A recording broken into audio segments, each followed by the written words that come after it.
2인자 시리즈라는 내용으로 첫 번째 솔로몬을 오늘 이제 말씀으로 같이 보도록 하겠습니다. 2인자 시리즈 이제 표현이 좀 그렇습니다만 우리가 1인자들에 대해서 너무 많이 들어왔고 설교를 많이 성경 공부도 많이 하셨을 거예요. 그래서 지식이 많이 있습니다. 1인자에 대해서는 많이 알고 있는데 2인자에 대해서 우리가 잘 모르시는 것 같아서, 왜냐면 상대적으로 2인자보다는 포커스가 1인자에 맞춰지기가 쉽기 때문에 많은 사람들이 성경을 집중적으로 개인적으로 탐독하고 공부하지 않는 이상은 2인자나 3인자 아니면 별로 유명하지 않은 사람들에 대한 어떤 행적들을 잘 모를 때가 많습니다. 우리가 얼마 전에 오징어 게임이라는 이제 드라마를 통해서 전 세계가 이제 한국의 컨텐츠에 집중한 적이 있습니다. 뭐 사람마다 견해가 다르겠지만 주제가 딱 하나예요. 1등이 독식한다는 겁니다. 450명의 게임 참가자가 있는데 오직 한 사람만이 살아남고 살아남은 한 사람이 나머지 사람들의 생명값인 그 돈을 한꺼번에 다 차지한다. 이게 주제거든요. 근데 우화처럼 또는 어떤 소설처럼 만화처럼 그려져 있긴 하지만 그것이 눈에 보이지 않게 우리 사회를 이끌어가는 승자 독식의 세상을 보여주는 그런 모습이었습니다. 교회도 마찬가지고요. 우리 직장이나 우리 삶도 마찬가지입니다. 1등은 기억되고 1등이 받는 영광에 대해서 많은 사람들이 박수와 갈채를 보내지만 정작 2등과 3등 똑같이 노력했지만 정말 미세한 차이로 1등을 하지 못한 사람들은 모든 것을 빼앗기는 그런 경우들을 우리가 많이 봅니다.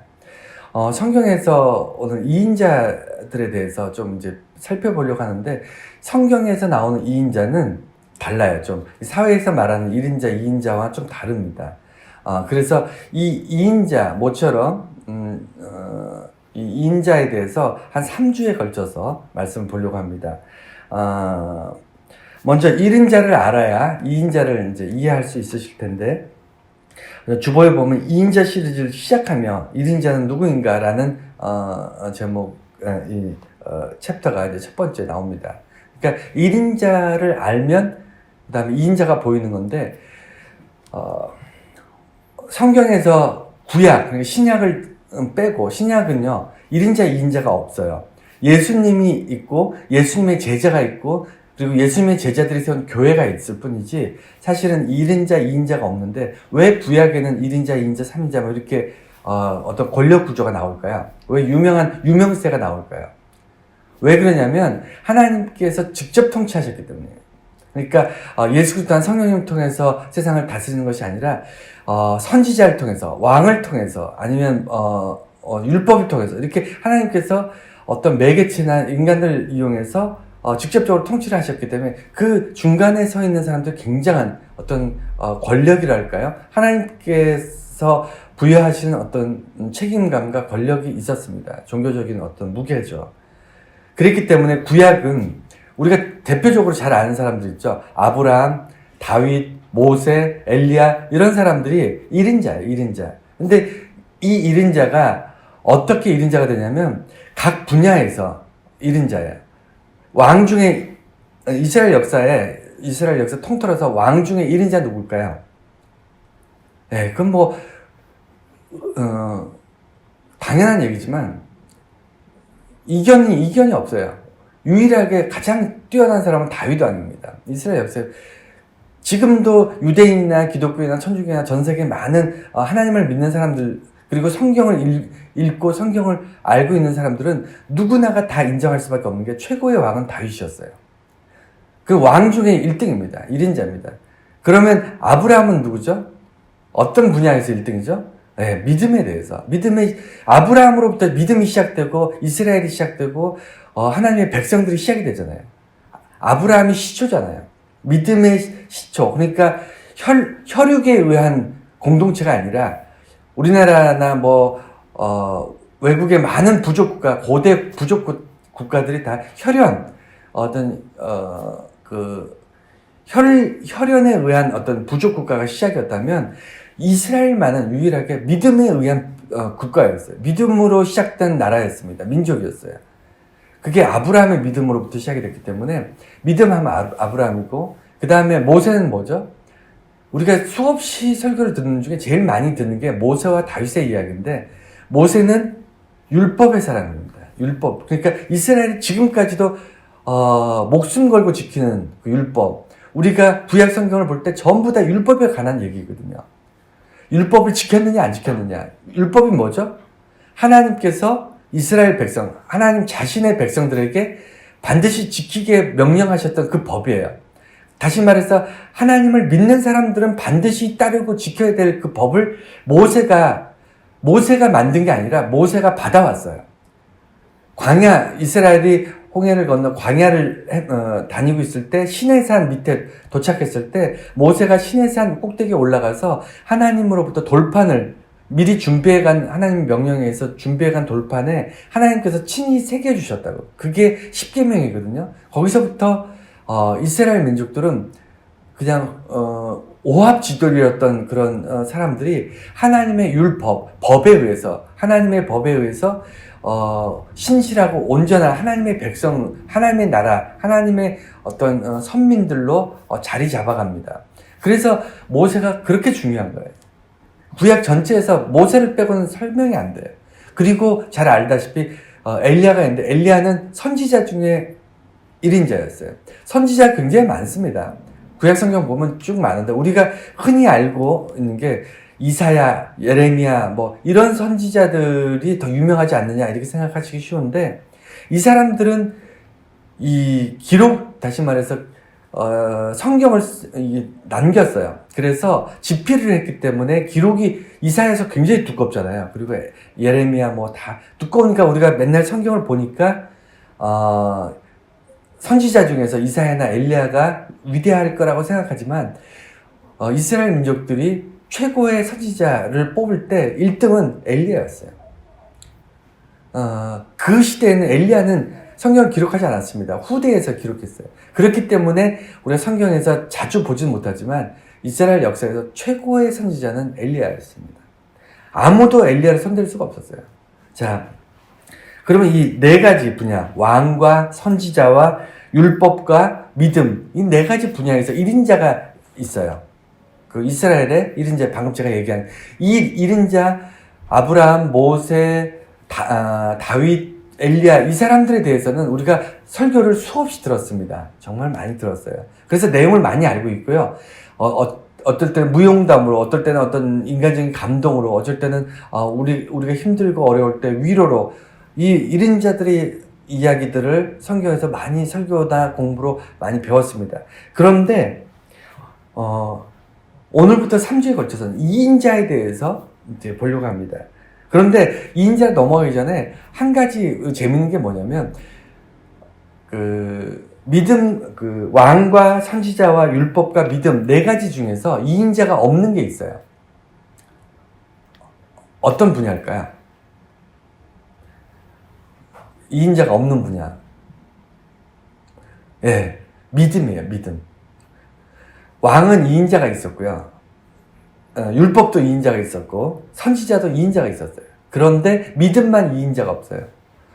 왜 그럴까요? 예, 아주 당연한 얘기지만, 믿음이라는 것은 측량할 수가 없어요. 이 사람이 믿음이 더 좋다, 이 사람이 조금 부족하다, 이거 측량을 못 합니다. 왜 그러냐면, 믿음의 1인자였던 아브라함조차도 믿음이 들쑥날쑥했어요. 어떨 때는 믿음이 좋았다가, 어떨 때는 믿음 다 잃고, 하나님의 명령을 어기고, 막 이집트로 내려가고, 막 피해가고, 하여간, 믿음이 어떨 때는 정말 세상에서 이런 믿음이 있을까 싶다가도, 어느 순간은 이게 믿음 있는 사람이 이렇게 살 수가 있는가? 이런 생각이 들 정도로, 아브라함마저. 이 얘기는 뭐냐면, 1인자와 2인자의 무게를 잴 수가 없어요. 믿음이라는 것은 단순히 있다 없다로 결정됩니다. 믿음이 있느냐 없느냐로 결정되는 거지, 더 좋다 덜 좋다 이런 문제가 아니라는 거예요. 하나님이 있다 없다, 내 안에 하나님에 대한 실존적인 믿음이 있다 없다로 결정되는 거지, 하나님이 있다는 더 강력하게 있다, 약간 덜 강력하게 있다, 이런 말이 안 되잖아요. 수학적으로 설명할 수가 없는 이런 기준 때문에 믿음은 이인자가 나타나지 않습니다. 그래서 아브라함을 제외하고 다윗과 엘리야와 모세 이 세 사람은 이인자가 있었는데 재미있는 것은 이인자의 특징은 이인자가 언제 나타날까요? 특징이 두 가지가 있는데 이인자가 나타난 시기 성경에서 이인자는 반드시 1인자와 같이 나타나요. 1인자 옆에 2인자가 있습니다. 이상하죠? 오랜 이스라엘 역사 중에 1인자가 100년 전에 나타나면 200년 후에 또 한 명의 1인자가 나타나고 또 500년 뒤에 또 1인자가 나타나고 이런 식으로 간간히 1인자가 나올 것 같은데 그렇게 안 나오고요. 전체 역사에서 1인자가 한 명 딱 나오고요. 그 1인자가 나오는 그 시점에 2인자가 따라 나와요. 재밌습니다. 이거 성경을 좀 읽어보시면 이해가 되실 거예요. 그래서 1인자가 나타나는 그 시기에 동시대에 2인자가 나타난다는 것. 또 하나의 특징은요. 2인자가 1인자보다 더 뛰어나요. 성경을 읽어보시면 이제 제가 쭉 설교를 하겠지만 오늘은 왕에 대해서 하고요. 다음에는 율법에 대해서 그리고 마지막 세 번째는 이제 선지자에 대해서 이제 설교를 할 건데 결론적으로 공통적인 얘기를 계속 반복하게 될 거예요. 공통적인 반복은 무슨 얘기냐면 1인자와 2인자의 그 차이 중에서 우리 눈에 보이는 능력치, 어떤 그 사람이 가지고 있는 능력치나 이런 것을 봤을 때는 2인자가 1인자보다 훨씬 뛰어나고 능력있고 여러 가지 환경이 더 안정적으로 되어 있습니다. 그래서 이 특징 두 가지가 2인자의 특징은 동시에 때 나타났다는 것과 그리고 1인자보다 더 뛰어나다는 것. 이것을 기억하시면서 그런데 그럼에도 불구하고 왜 1인자가 더 뛰어난 2인자보다 더 각광을 받고 그 후대 사람들에게 어떤 1인자로 기억이 될 수 있는가. 오늘은 여기에 초점을 맞춰서 우리가 3주에 걸쳐서 2인자 시리즈를 말씀 보도록 하겠습니다. 두 번째는요. 다윗이 최고의 왕인 이유. 그러니까 1인자였던 다윗과 2인자, 다윗의 그 왕 중에 2인자는 솔로몬입니다. 솔로몬인데, 솔로몬이, 다윗이 2대 왕이고요. 3대 왕이 솔로몬입니다. 동시대에 있었어요. 동시대에 살았고, 그리고 모세의 2인자는요, 모세가 출애굽할 당시에 모세를 도왔던, 아론이 있어요. 아론. 그 사람이 광야 시대에 모세 옆을 지키면서 이스라엘 백성들에게 엄청난 영향력을 미쳤습니다. 그 내용은 이제 후에 또 볼 건데, 그래서 율법의 2인자는 아론이고요. 그 다음에 선지자의 2인자는요, 엘리야의 제자였던 엘리사가 있어요. 엘리야가 떠나가고 나서 엘리사가 대를 이어서 또 선지자의 그 사명을 감당하는데, 이 다 동시대에 살았던 사람들이거든요. 이 1인자와 2인자를 이제 비교하면서 왕의 1인자는 제가 아까 말씀드린 것처럼 다윗이었습니다. 이건 여론의 이견이 없습니다. 다윗이 최고의 왕입니다. 그럼에도 불구하고 2인자였던 솔로몬, 다윗의 아들이었고 다윗의 왕위를 계승했던 솔로몬이 2인자였는데 이 둘의 차이를 둘의 어떤 차이가 있었고 역사적으로 어떤 영향력을 미쳤는가 오늘 이거를 좀 깊이 있게 보려고 합니다. 먼저 1인자였던 다윗, 그가 최고의 왕이었던 이유는요, 이집트와 바벨론 때문이에요. 이집트와 바벨론. 이게 무슨 말이냐면 우리나라를 생각하시면 너무 쉬워요. 우리나라하고 이스라엘하고 참 많은 부분에서 역사적으로 닮아 있습니다. 이집트하고요, 바벨론은 고대 시대부터 초강대국이었어요. 초강대국. 그러니까 수많은 문명들이 거기서 일어나고 사라지고 했던 그게 바벨론 지역이고요. 이집트는 거의 만년의 역사를 가지고 있는, 유구한 역사를 가지고 있는 세계에서 가장 오래되고 가장 독특한 아주 뛰어난 그런 문명이었어요. 이집트 문명은 수많은 왕조가 이렇게 바뀌고 수많은 왕들이 스쳐갔지만 그럼에도 불구하고 왕이 살아있는 신이었고요. 그 다음에 그 이집트 역사 그 문명은 변함없이 그 땅에서 수많은 세기 동안 이렇게 변함없이 그 자리를 지켰던 그런 문화입니다. 그럼에도 불구하고 왜 이 사람들 사이에서 다윗이 최고의 왕이 되냐면, 이집트나 바벨론이나 이런 나라들이 강대국이 되면요, 반드시 다른 나라를 침략을 할까요, 안 할까요? 반드시 합니다. 왜냐하면 자기 문명 안에, 자기 나라 안에 있는 백성들이, 사람들이 모이고 힘이 강해지고 그러면 지도자들, 왕이라든가 그 지도자들은 반드시 부패하게 돼 있고, 부패한 그 지도자들, 이 사람들이 그 권력을 유지하기 위해서 반드시 해야 되는 게 뭐냐면 전쟁이었어요. 외부로 눈을 돌려야 됩니다. 외교적인 문제라든가 이런 것 때문에. 그래서 이집트도 강해지면 주변 국가를 침략했고요. 바벨론도 강해지면 침략했는데, 이집트와 바벨론 사이에 이스라엘이 끼어 있어요.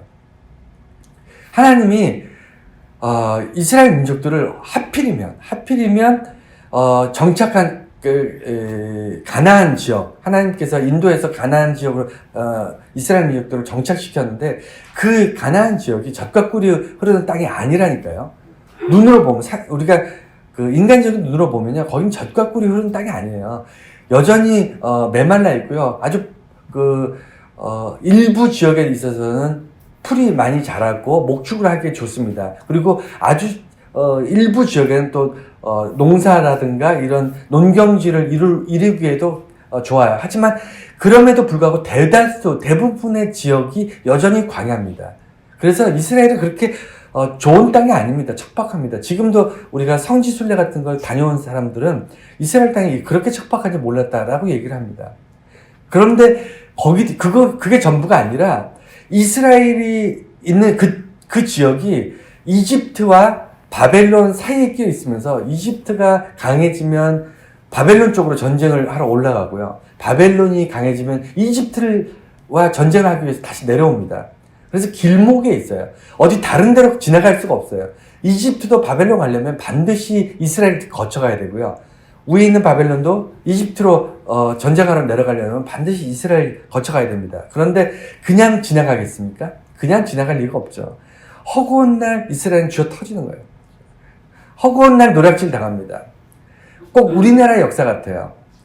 우리나라 중국과 일본 사이에 껴가지고 우리나라가 수없이 침략당하면서 역사적으로 많은 노략질을 당했던, 전쟁으로 수많은 부녀자들이 납치되고, 그리고 전 국토가 수없이 황폐화되고 노략질 당했던, 그게 우리나라 역사잖아요. 우리가 우리나라 나라의 역사를 공부할 때 뭐 많이 외웁니까? 왕과 장군들 외우잖아요. 우리나라에는 건축학, 예술가, 무슨 뭐가 있을까? 사회학자, 예술가, 이런 사람들이 많지는 않아요. 분명히 있었을 텐데, 이 사람들이 중요하지 않았다니까요. 뭐가 중요했냐면, 수없이 중국과 일본으로부터 침략을 당하니까, 싸워서 나라를 지킨 사람들이 너무 많았던 거예요. 그러니까, 왕의 이름과 아니면 장군의 이름, 우리는, 우리나라 역사를 공부하면 다 그거 외우고 있잖아요. 그만큼 우리나라는 전쟁의 역사였는데, 이스라엘도 똑같아요. 수없이 당해요. 수없이 당합니다. 그래서 이스라엘 사람들이 꿈이 뭐였냐면, 하나님께서 인도에 내서 가나안을 정착했는데, 제대로 된 나라를 구축해서 외세 강한 나라들로부터 침략을 받지 않고 좀 나라가 평화롭게 지낼 수 있었으면 좋겠다. 이게 이스라엘의 꿈이었어요. 꿈. 그래서 하나님을 의지했더니, 그래서 하나님의 선지자들을 의지하고 사사들을 의지했더니, 이 사사 정도 가지고는 이스라엘이 강력한 국방력이라든가 나라의 어떤 기반을 이루지 못하니까, 허구한 날 침략당하고 하니까 이스라엘 백성들이 하나님께 간구하기를 뭐냐면, 우리에게도 왕을 주십시오 라고 시작된 것이 사울 왕이었어요. 근데 사울이 하나님을 버리죠. 하나님 떠납니다. 그리고 하나님께서 다윗을 다시 세웁니다. 그리고 다윗 이후에 솔로몬이 세워지는데, 솔로몬이 오늘 이제 성경 말씀 보셔서 알겠지만 또 하나님을 떠납니다. 그래서 하나님께서 징계하시는 거예요. 수많은 왕들이 있었음에도 불구하고 왜 솔로몬이 2인자였냐면, 결론적인 얘기지만 다윗 때문이에요. 다윗이 다 해놓은 거예요. 다 해놓은 거. 다윗이 다 해놨기 때문에 솔로몬은 날로 먹었어요. 그죠? 다윗이 해놓은 거에다가 그냥 숟가락 하나만 얹은 게 솔로몬이에요. 그래서 솔로몬이 2인자임에도 불구하고 그의 통치와 그 능력과 그 다음에 그 환경 모든 것이 다윗보다 훨씬 뛰어났음에도 불구하고 다윗이 해놓은 것을 이어받아서 날로 먹었기 때문에 그래서 얘가 풍요를 누리다가 타락하고 방탕하면서 이제 하나님을 버리게 되는 그런 불행이 시작이 됩니다. 그래서 이집트와 바벨론 사이에 끼어 있었기 때문에 이 나라는 강력한 왕권을 원했고 다윗은 왕이 되기 전부터 왕이 돼서 정말 죽을 때까지 전쟁만 한 사람이에요. 손에 피가 멈춘 적이 없는 사람입니다. 오죽하면 그가 평생 소원이 하나님의 성전을 짓는 거였는데 하나님께서 네 손에 피가 너무 많아서 내 집을 너가 지을 수 없다. 피 묻은 손으로 하나님의 집을 성전을 지을 수 없다라고 막으실 정도로 평생을 전쟁만 했던 사람이에요. 그만큼 전쟁을 했기 때문에 또한 모든 전쟁을 거의 다 이겼습니다. 다윗만 나가면 지는 전쟁이 없었어요. 그러니 이스라엘이 비로소 그 전부터 이스라엘이 가나안에 정착한 지 시간이 꽤 흘렀어요. 정착하자마자 나라의 기초가 세워지고 왕이 세워지고 어떤 정치 체계가 잡힌 게 아니고 그저 하나님의 백성들이 가나안 지역에 모여 살고 하나님께서 사사를 보내셔서 하나님께서 하나님의 말씀을 전하고 이런 세월이 꽤 길게 흘렀음에도 불구하고 그들이 수많은 외세의 침략을 견디지 못해서 왕을 요구하고 비로소 제대로 그 어떤 외세의 침략을 막아내면서 그 평화를 가져다 준 어떻게 보면 나라를 견고하게 세운 대표적인 왕이 다윗이었습니다. 그래서 사울 이후에 최초의 그 근대적 국가를 수립했다. 이 얘기는 뭐냐면 지금도 이스라엘 땅은요 메시아가 오길 기다리고 있습니다. 예수를 메시아라고 생각하지 않아요. 유대교인들은 이스라엘 땅에 있는 사람들은 유대인들은 지금도 메시아가 올 것이다 하고 기다리고 있어요. 이미 예수님이 왔다 가셨음에도 불구하고 왜 그렇게 그들이 메시아를 갈망하고 예수를 인정하지 않느냐면 이유가 딱 하나입니다. 다윗처럼 와야 돼요. 이스라엘 사람들은요 다윗처럼 손에 피를 묻히고 수많은 이스라엘을 대적하고 이스라엘을 괴롭히는 세력을 박살을 내줘야 됩니다. 그리고 정치적으로, 사회적으로, 문화적으로 모든 분야에서 다윗을 넘어설 만큼 이스라엘 민족들을 세계 최고의 강대국, 그 어떠한 강한 나라들도 감히 이렇게 건드릴 수 없는 강력한 정치 체계라든가 이런 것들을 이루어낼 수 있는 그런 왕으로서의 메시아가 오기를 기다리고 있는 거예요. 그래서 다윗 이후에 다윗보다 더 강한 왕으로 오시길 바랬는데 예수 그리스도는 이 땅에 오셨는데 죄인들과 어울려 살다가 십자가에 못 박혀서 죽어버리셨잖아요. 물론 이스라엘 사람들은 예수의 부활을 믿지 않아요. 그러니까 좋은 말씀하고 선지자로 왔는데 그래서 사람들한테 하나님 나라에 대해서 잘 가르치고 했는데 안타깝게도 로마에 잡혀서 십자가에 처형됐다. 이게 이스라엘 사람들이 가지고 있는 예수에 대한 전부예요. 예수에 대한 평가입니다. 그리스도인들만이 예수의 제자들만이 다시 부활하셨다. 그리고 다시 오시겠다고 약속하셨다. 이걸 믿는 사람들이 그리스도인들이고 여전히 하나님을 믿지만 하나님을 인정하지만 예수를 인정하지 못한 유대인들은 다윗의 후손이 다시 이 땅에 오기를 그래서 다른 세계 인류를 구원하는 게 아니에요. 그게 그들이 원하는 메시아는 세상을 구원하는 메시아가 아닙니다. 유대인들이 기다리는 메시아는요. 이스라엘을 강대하게 이스라엘을 세계 최고의 나라로 만들 수 있는 그 사람이 오기를 기다리고 있어요. 그게 메시아예요. 그래서 사울 이후에 최초의 근대적인 국가를 제대로 된 국가를 세운 그 사람이 다윗이었어요. 다윗 앞에 사울 왕이 있었지만 사울 왕은 처음에 좀 전쟁하고 하다가 그래서 승리하고 막 그래서 교만해지고 나서는요 무슨 일을 했냐면 자기 뒤에 사울도 아들이 있었는데 아들에게 왕위를 넘겨주고 싶은데 하나님께서 사울의 교만과 사울의 타락을 보시고 다윗에게 기름 부으니까 사울은 초기에만 조금 정상적인 왕의 역할을 하고요. 그리고 대부분의 삶을 다윗을 잡아 죽이는데 거의 일생을 바칩니다.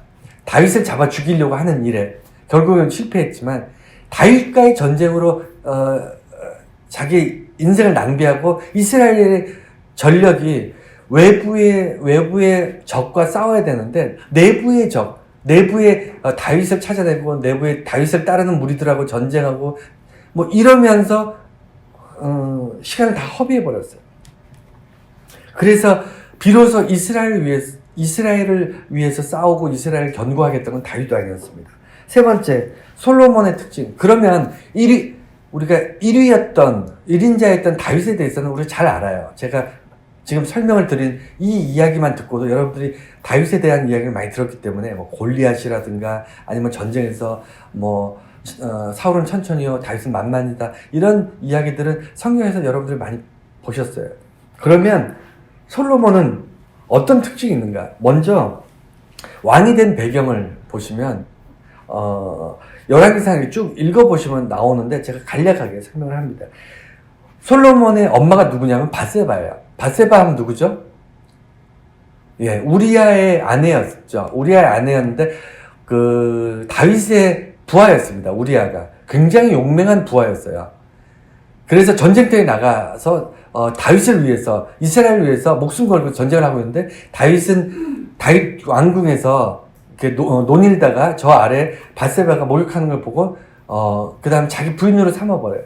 그래서 밧세바가 임신을 하게 되니까 다윗은 어떻게 했죠? 우리아를 전쟁터에서 불러들여서 밧세바하고 하룻밤 자고 다시 전쟁터에 나가라.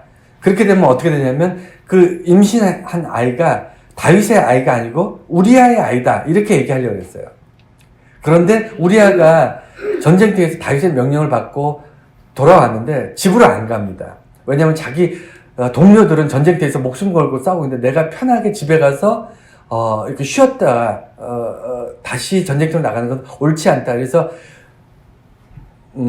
집에 안 가요. 이러니까 다윗이 자기 계획이 실패했잖아요. 그러니까 실패했으니까 어떻게 하냐면 우리아가 다시 전쟁터로 나가는 그 길에 우리아한테 편지를 한 통 보내서 우리아의 지휘관, 우리아도 이제 중간 간부니까 그 전쟁을 하고 있는 그 전쟁터의 최고 사령관에게 편지를 우리아 손에 들려 보냅니다. 그 편지에 뭐라고 써있냐면 우리아 장수를 전쟁터의 맨 앞에 세워서 반드시 죽게 하라, 이런 편지를 우리아 손에 주고 그것을 그 전쟁 지금 하고 있는 사령관한테 전달하라고 한 겁니다. 그러니까 우리아는 자기를 죽이라고 하는 다윗의 명령을 자기가 친히 들고 간 거예요. 그래서 우리아가 죽습니다. 그래서 밧세바가 어쩔 수 없이가 아니고, 그리고 이제 우리아가 죽고 나니까 다윗이 그 밧세바를 아내로 맞아들여요. 이제 남편이 없으니까, 죽었으니까. 그리고 이제 아들을 낳습니다. 근데 이것을 하나님께서 악하게 보시고 그 아들을 하나님께서 데려가세요.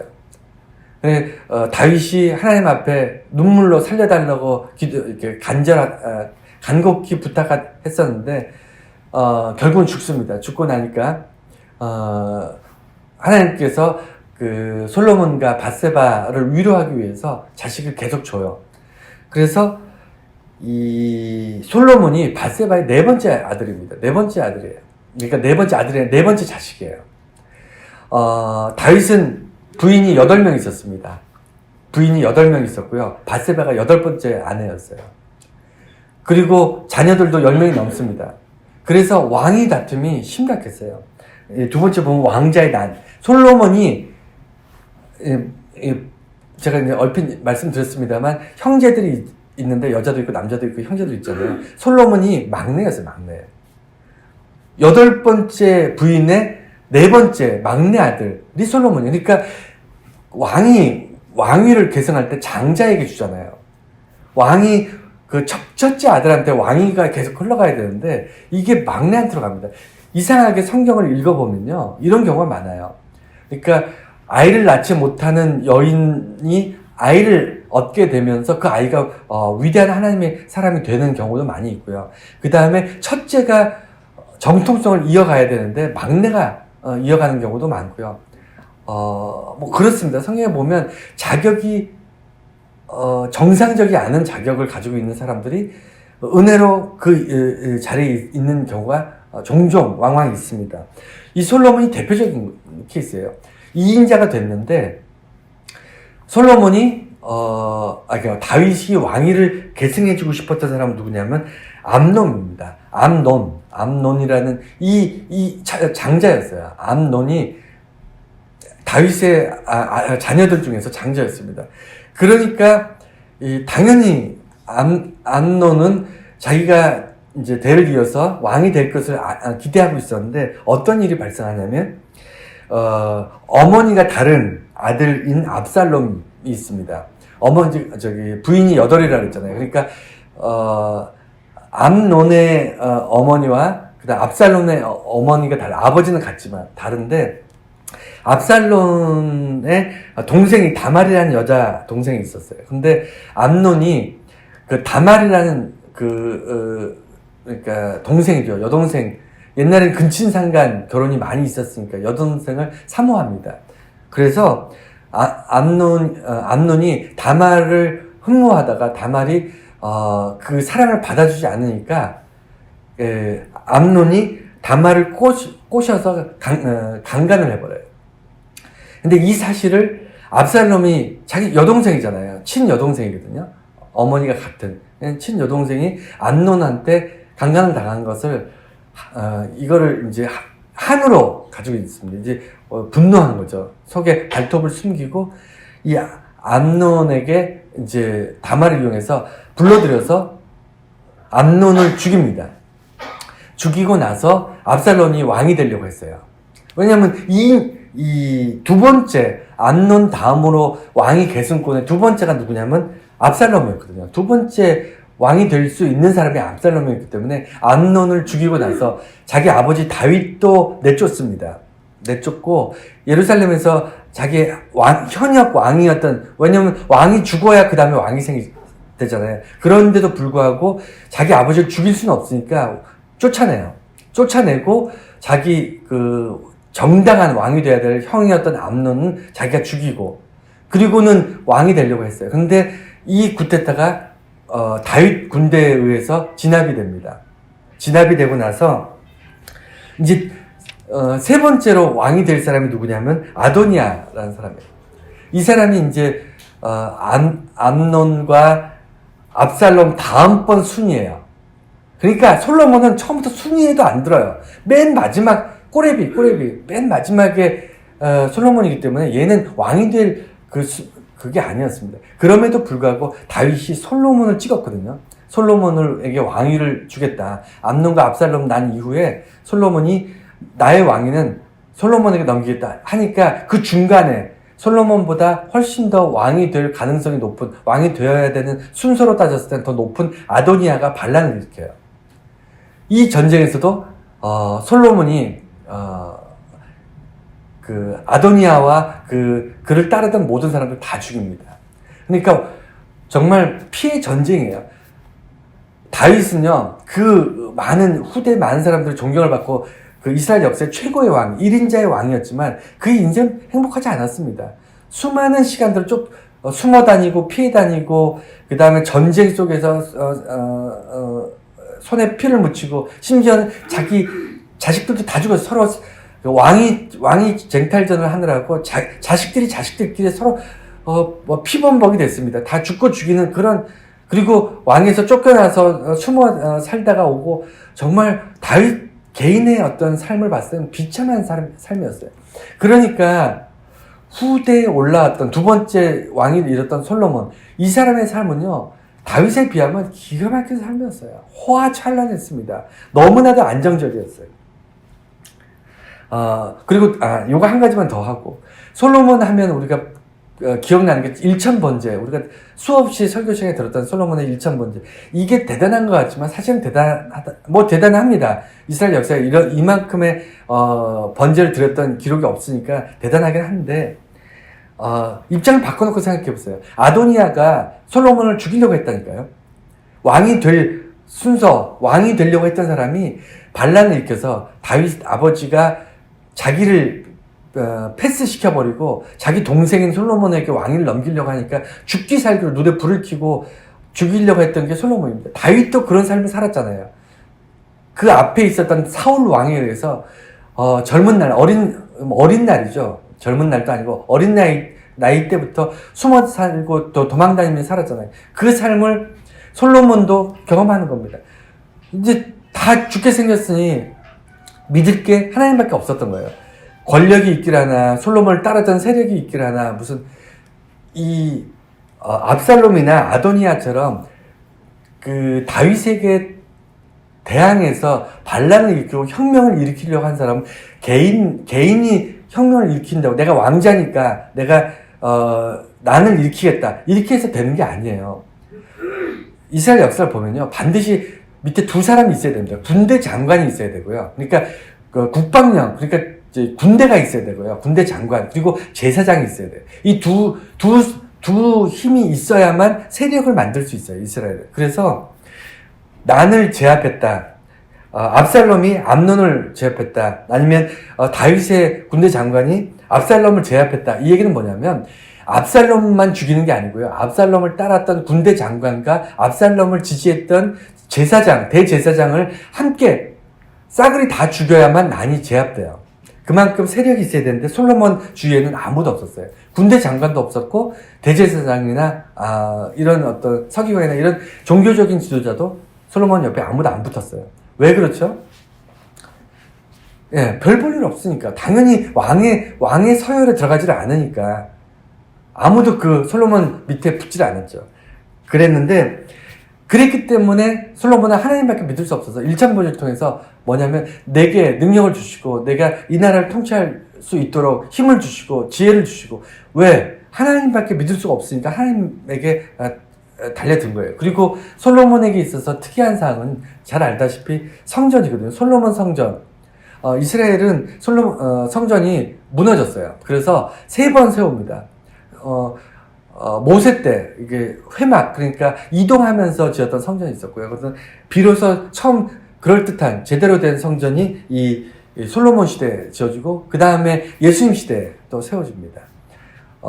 어쨌든 그래서 솔로몬 시대에 이제 비로소 하나님의 집이라는 게 성전이라는 게 세워졌는데 그래서 사람들이 솔로몬이 성전을 지은 사람이다 이렇게 기억할 수 있는데 엄밀히 따지면 그렇지 않아요.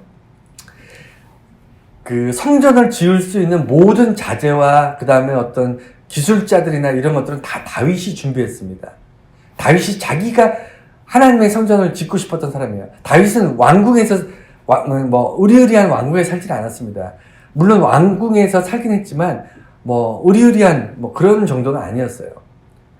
그러면 자기가 충분히 누릴 수 있었음에도 불구하고 왜냐하면 세상에서 좋은 거란 좋은 거는 다 갖다 놓고 성전을 짓기 위해서 다 준비를 했거든요. 그걸로 왕궁을 지으면 되는데 왕궁을 안 지었어요. 다윗은 모든 좋다는 것을 다 갖다 놓고 자기는 하나님 앞에서 성전을 지을 수 없지만 자기 아들인 솔로몬 때에 대해서는 반드시 성전을 짓겠다. 이런 어떤 꿈을 가지고 그런 어떤 꿈을 가지고 전부 모아놓고 자기를 위해서 안 썼습니다. 그래서 솔로몬 때에는 아버지가 모아놓은 거 가지고 그냥 지은 거예요.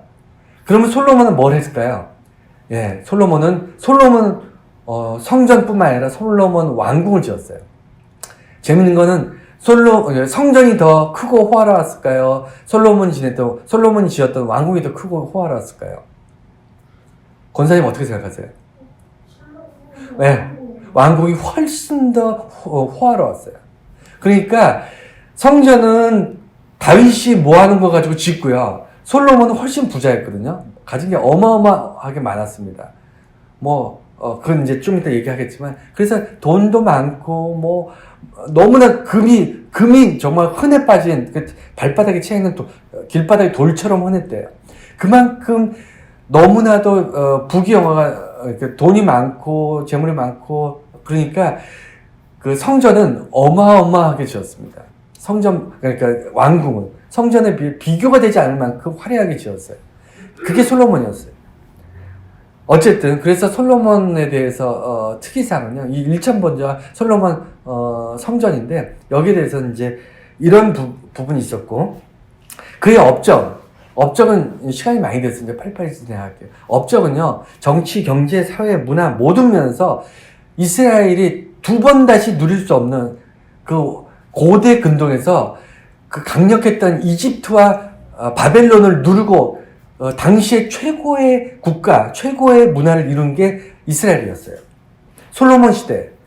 그래서 아주 먼 나라에서도 솔로몬 왕을 한번 보려고 먼 길을 왕들이나 이런 여왕들, 이런 사람들이 한번 와서 솔로몬 한번 보고 갈 만큼 대단한 나라였어요. 대단한 왕이었어요. 지혜가 넘쳤고요. 그 다음에 똑똑하다 보니까, 지혜가 많다 보니까 단 한 번의 전쟁도 안 했습니다. 이스라엘은. 다윗이 만들어 놓은 영토보다 훨씬 큰 영토를 만들었고, 단 한 번의 전쟁을 하지도 않고 그 영토를 지켜냈어요. 솔로몬 있는 동안 평화가 찾아왔어요. 그렇게 꿈꾸던 평화. 한 번의 전쟁도 하지 않고도, 그리고 어마어마한 부를 누렸습니다. 어떻게 부를 누렸냐면, 아까 말씀드린 것처럼 이스라엘이 위치한 땅은요, 길목이었어요. 큰 문화들, 이집트 문화, 바벨론 문화, 이런, 북아프리카, 아프리카의 어떤, 나라들과, 강력한 나라들과 유럽의 강력한 나라들이 서로, 교류를 할 거 아닙니까?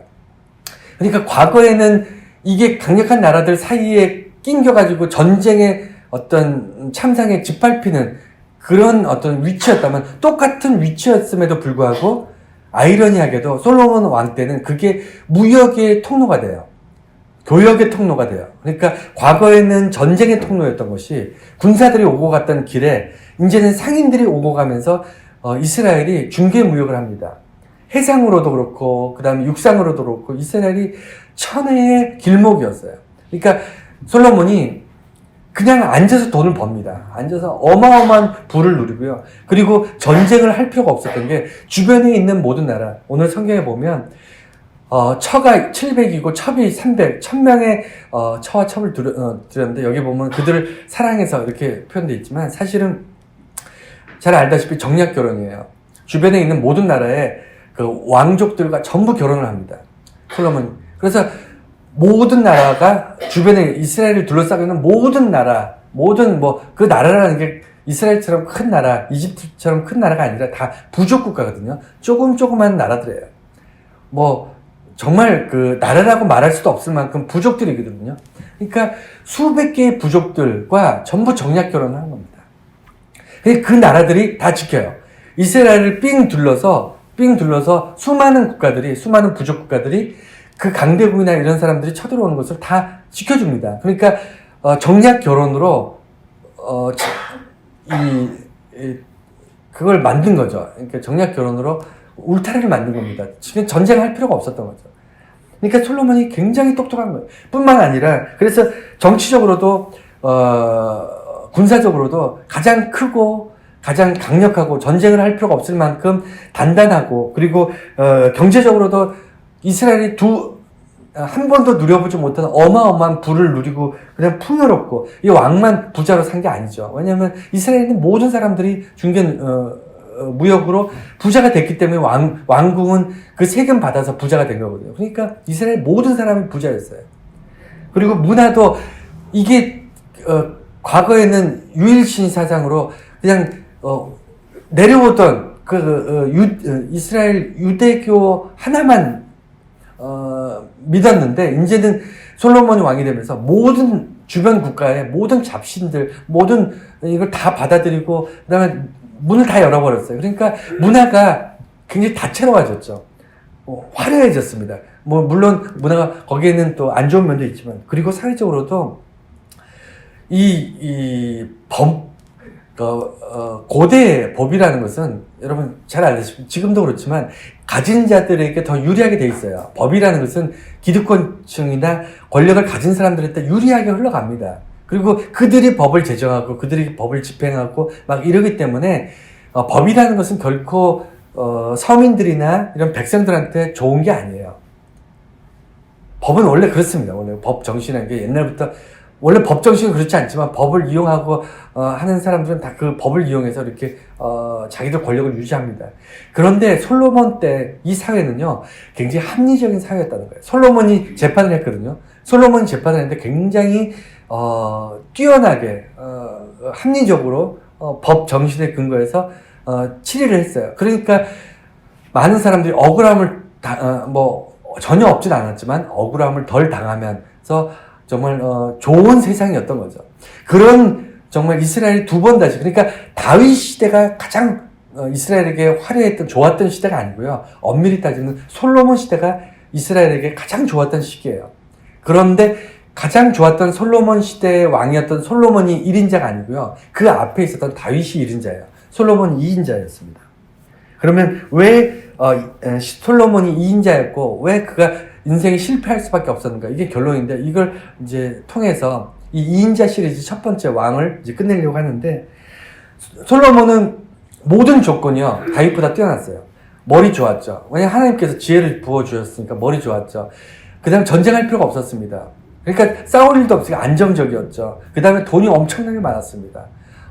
부유했고요. 그 다음에 모든 사람들이 그 다윗 때는 다윗이 죽을 때까지 생명의 위협을 받았지만 솔로몬 때는 아무도 솔로몬을 죽이려고 하지 않았어요. 그러니까 정치적으로 경제적으로 모든 대적이 없었습니다. 풍요를 누렸고요. 그 다음에 솔로몬은 부족한 게 하나도 없었어요. 정말 부귀 영화를 누렸던 사람입니다. 더 할 나위 없이 세상의 모든 영화를 누렸어요. 그래서 솔로몬이 쓴 잠언서나 이런 거 보면 헛되고 이 얘기를 솔로몬이 했을 때 우리가 이해가 되는 게 뭐냐면 세상의 모든 부귀 영화, 우리가 꿈꾸는, 나는 살면서 이런 걸 꿈꿔보고 싶다. 돈도 많았으면 좋겠고 권력도 가졌으면 좋겠고 장수하고 사람들의 존경을 받고 우리가 꿈꾸는 모든 것을 다 누렸던 솔로몬. 그 이전에도 그 이후에도 솔로몬처럼 모든 것을 누렸던 사람은 없어요. 왕 중에서도 솔로몬 같은 왕은 없었습니다. 이스라엘을 떠나서 전 세계적으로 그렇게 부유함과 그렇게 지혜와 그런 어떤 편안함과 모든 것을 누렸던 왕은 솔로몬밖에 없었어요. 그랬던 솔로몬이 모든 면에서 다윗보다 유리할 수 있었음에도 불구하고 그가 딱 한 가지에서 실패했습니다. 그게 뭐였죠? 정치, 경제, 사회, 문화 모든 분야에서 전대미문의 어마어마한 업적을 이뤘음에도 불구하고 하나를 실패했어요. 딱 하나. 솔로몬은 딱 하나. 뭘 실패했죠? 제가 이런 거 물어보면 젊은 친구들은 결혼을 실패했어요. 이렇게 얘기하는 사람들이 있는데 결혼을 실패한 게 아니고 종교를 실패했어요. 종교적인 부분에서 실패했습니다. 하나님이 결혼을 하게 되면 온갖 이방의 잡신들이 이스라엘 들어와서 그 이스라엘 사람들의 신앙을 더럽힌다라고 경고하셨거든요. 절대로 이방인들하고 결혼을 해서는 안 돼요. 하나님이 막으셨어요. 막으셨는데 솔로몬은 하나님의 이 명령을 어기고 결혼을 합니다. 여러 가지 이유가 있습니다. 아까도 얘기했죠. 외교적으로 아니면 이 사람 머리가 좋으니까 결혼을 통해서 전쟁할 필요 없이 이길 수 있겠다 이런 생각을 하게 되니까 결혼을 통해서 이제 정략 결혼을 한 거죠. 이러면서 솔로몬은 자기는 괜찮을 줄 알았어요. 결혼을 하더라도 어떻게 이방인 신들이 이렇게 들어오고 어떻게 이스라엘이 무너질 수 있겠느냐. 사람들은요 다 그렇습니다. 국방이 튼튼하고 여러분 미국이 그렇잖아요. 지금 그 세상에 어떤 나라가 미국을 건드립니까? 러시아가 그랬거든요. 러시아도 세상에 어떤 나라도 러시아를 침범할 수 없다. 감히 싸워서 전쟁에서 이길 수 없다. 미국도 마찬가지고.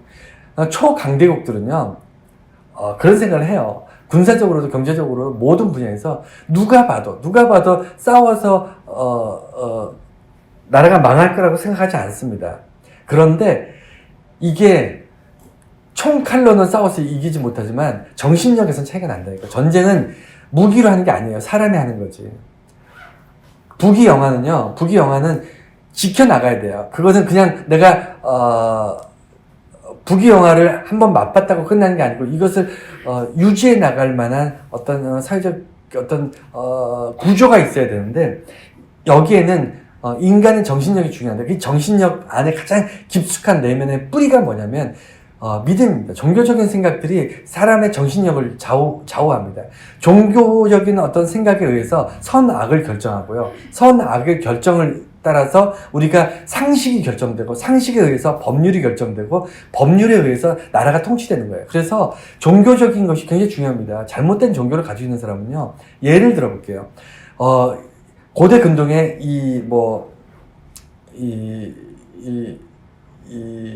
바알과 아세라 이게 이제 이스라엘 주변에 있던 나라들이 바알과 아세라 이런 우상을 섬겼는데 얘네들이 풍요의 신들이에요. 풍요의 신. 그래서 이 신들을 섬기는 사람들은 당연히 자식을 많이 갖고 자녀가 많은 게 그게 이제 힘이니까. 그래서 그냥 난잡하게 성생활을 하고 그래서 자녀를 많이 낳고 이게 그 사회 바알과 아세라를 섬기는 그 이방인들의 사고 방식이에요. 종교가 그렇게 결정이 되면요, 종교가 그런 어떤 우상, 다산을 상징하는 그런 우상을 섬기고 그러면 사람들 선악에서 간통하고 음란하고 이런 것들이 나쁘다고 생각하지 않습니다. 그 기준을 가지고 있으니까 선악이 그렇게 결정이 되고요. 그러면 법률적으로도 그렇게 되고 그래서 사회가 병들어 가는 거예요. 당연한 거 아니겠습니까? 이런 예가 역사에 너무너무 많아요. 예를 찾아보면 너무너무 많습니다. 그래서 종교적인 것, 다시 말해서 정신세계가 한번 병들면요. 아무리 돈이 많고 권력이 강하고 절대로 망하지 않을 것 같은 나라도 반드시 망합니다. 로마가 그래서 망했어요. 타락하고 부패한 이유가 뭐냐면 지도층들, 왕족이나 귀족들이 부패하면서 이렇게 망한 겁니다. 로마는요, 절대 망할 수가 없습니다. 천년의 세월을 로마가 유지해 왔는데, 로마를 이렇게 한번, 그 역사를 한번 들여다보세요. 로마는요, 외부에 의해서 망한 것이 아니고 내부에서 망했어요. 그러니까, 절대적인 나라, 절대로 망할 수 없는 나라, 이 나라들이 내부에서 망하는 겁니다. 내부에서. 이스라엘이 그랬어요. 솔로몬이 우상을 끌어들이면서 내부에서 망했습니다. 솔로몬의 왕국, 이스라엘이 영원할 줄 알았어요. 솔로몬도 그랬고, 그 당시에 살던 사람들조차도 이 번영된 정말 화려한 이스라엘이 이 하나님의 축복으로 비로소 이제 영원한 어떤 왕국이 시작됐으려니 생각했는데 이게 착각이었습니다. 그리고 솔로몬은요, 처음과 나중에 달랐어요. 처음에는 아무것도 없었습니다. 형들에게 죽을 수도 있었어요. 왕이 되지 못할 줄 알았습니다. 그래서 하나님께 매달렸고 일천번제를 드렸어요. 주위에 솔로몬을 밀고 솔로몬을 의지했던, 솔로몬을 지지했던 군대 장관이나 대제사장도 없었어요. 정치적, 경제적 어떤 지지 세력도 없었습니다. 아무것도 없었어요. 그래서 하나님만 의지했어요. 그래서 솔로몬에게는 아무것도 없고 하나님만 있었는데 후대에 가면요, 다 갖췄는데 하나님만 없어요. 거꾸로 바뀝니다. 그러니까 재밌는 것은요, 아무것도 없는 것이 저주가 아니라니까요. 아무것도 없는, 그러니까 가나안 땅, 척박한 땅이요, 저주의 땅이 아닙니다. 아무것도 없던 광야 같은 척박한 땅에 들어갔을 때 비로소 하나님이 보이기 시작하는 거예요. 내가 고난을 당할 때, 내가 힘든 일을 당할 때 비로소 나의 도움은 하나님에게서 오는구나라는 것이 보이기 시작해요. 배부르고요, 풍요로우면요, 있는 걸로 만족하면서 타락할 수밖에 없습니다. 그게 인간의 속성이에요. 그래서 솔로몬이 세상에서 누릴 수 없는 모든 부귀영화를 누려본 사람이기 때문에 그 속에서 하나님을 잊어버리고 살게 된 것이고, 처음과 나중에 달랐고, 또 하나 결정적인 게 이 두 가지. 처음엔 나중에 바뀌었다는 것과 또 두 번째는요, 과정이, 그러니까 결과를 위해서 풍요로운 나라, 안정적인 나라, 전쟁이 없는 나라, 부자인 나라, 그 다음에 사회적으로, 문화적으로 성숙한 나라를 만들기 위해서 과정이 뭐였죠? 하나님께서 금지한 정략 결혼이었어요. 이 정략 결혼을 통해서 우상이 이스라엘을 더럽힌다는 것을 하나님께 경고했음에도 불구하고 이걸 무시했어요. 왜? 결과를 위해서 과정이 악했던 거예요. 자, 이제 설교를 마칠게요. 오늘 거의 1시간에 이르는 설교였는데, 결론입니다. 1인자와 2인자를 보면요, 2인자가 훨씬 뛰어났어요. 더 안정적이었어요. 더 모든 면에서 2인자가 1인자보다 더 나을 수 있었어요. 그럼에도 불구하고 2인자일 수밖에 없었던 것은 이유가 뭐냐면, 1인자가 가지고 있었던 하나님에 대한 종교적인 어떤 순수했던 마음이 변색됐다는 거예요. 변질됐다는 겁니다. 돈이 우리를 행복하게 하지 못합니다. 건강이 우리를 행복하게 하지 못해요. 다 누렸던 솔로몬이 하나님으로부터 버림받습니다. 이게 역사고요. 이게 기독교고요. 이게 우리가 이 자리에서 설교하고 예배드리고 하나님 앞에 나가는 이유입니다. 우리가 솔로몬처럼 부귀영화를 누리기 위해서 이곳에 모인 것이 아니고요. 1인자였던 다윗처럼 비록 아무것도 없고 평생을 도망다니고 손에 피를 묻히고 정말 언제 죽을지 모르는 첩첩이 적들로 쌓여있는 그런 곤고한 인생을 살지라도 내게는 하나님밖에 없습니다라고 고백했던 다윗 같은 삶을 살기 위해서 이곳에 모여있는 거예요. 여러분, 솔로몬 같은 삶을 누구나가 꿈꿉니다. 모든 것을 다 가진, 모든 것을 누렸던 솔로몬. 그렇지만 하나님께로부터 버림받게 되는 그런 저주의 삶을 여러분 선택하시겠습니까? 그게 아니라니까요. 그래서 2인자를 본 것, 2인자 시리즈를 하게 된 이유는요, 2인자를 본받기 위해서가 아닙니다. 2인자의 실패의 요소를 찾아내고, 왜 1인자와 2인자가 한 시대를 살았음에도 불구하고, 2인자는 잊혀져 갈 수밖에 없고 1인자는 영원히 사람들 기억 속에 남을 수 있는가, 그것을 다시 발견하기 위해서 2인자 시리즈를 시작합니다. 다윗은요, 이스라엘뿐만 아니라 지금도 오늘날 많은 사람들이 다윗을 존경하고 사랑합니다. 수많은 그리스도인들이 그 이름 데이빗, 그게 다윗인데 데이빗이라는 이름을 사용하고 있고요. 지금도 성경에서 가장 존경하는 사람들 모세보다 다윗이 1등이에요. 수많은 설교에서 제일 많이 설교되는 것이 다윗입니다. 그만큼 많은 사람들이 다윗을 좋아하는데 이유가 뭐냐면 그가 성공했기 때문이 아니에요. 솔로몬처럼 부귀영화를 누렸기 때문이 아닙니다. 그가 1인자로 왕 중에 왕으로 남을 수 있었던 것은요, 그가 하나님밖에 없었기 때문이에요. 오늘날 우리의 삶이 그런 어떤 드라마틱한 인생을 사는 것도 그건 나쁘지 않겠다, 이런 생각을 하면서 말씀을 마치겠습니다. 기도하겠습니다.